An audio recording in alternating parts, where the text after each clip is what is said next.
I watched this documentary style report sort of video by this guy, Nate Friedman, and I don't know if I'll ever see things the same again.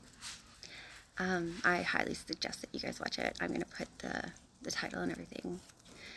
I've been watching him for a while now, and you might have seen him online. He does a really good job of asking questions at protests without calling too much attention to himself.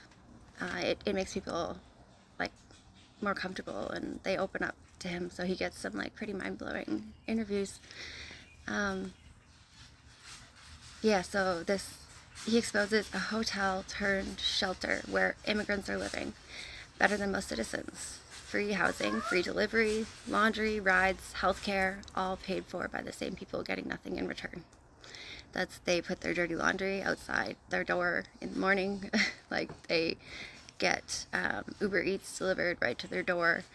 Their healthcare is taken care of, but then they also get rides to and from.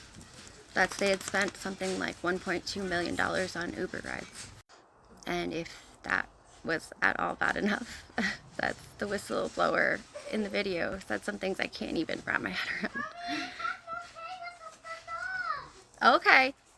He had overheard conversations of men instructing women to just say, "I'm your brother" or "your cousin," which always rings trafficking alarms in my head.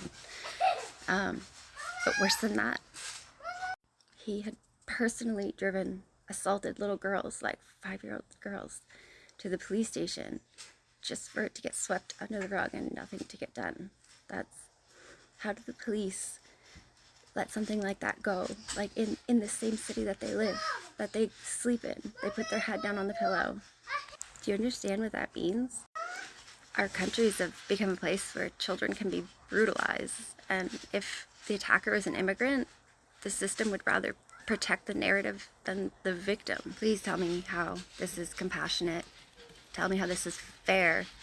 Because to me, it sounds like the government has traded our safety for political optics. My name is John Featherston. I'm a former migrant shelter director in Massachusetts. I helped out in a couple different sites. A year ago, I would have 10 empty rooms, but the state would still get billed $180 a night for those 10 empty rooms.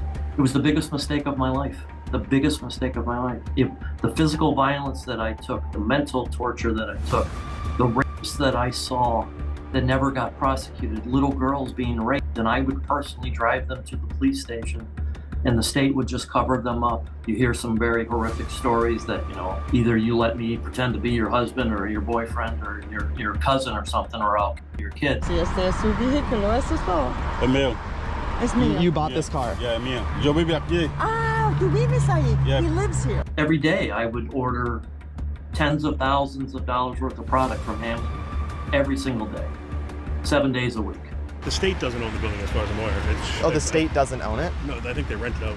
The amount of money that we would spend on Ubers and Lyfts was well in excess of $100,000 a month.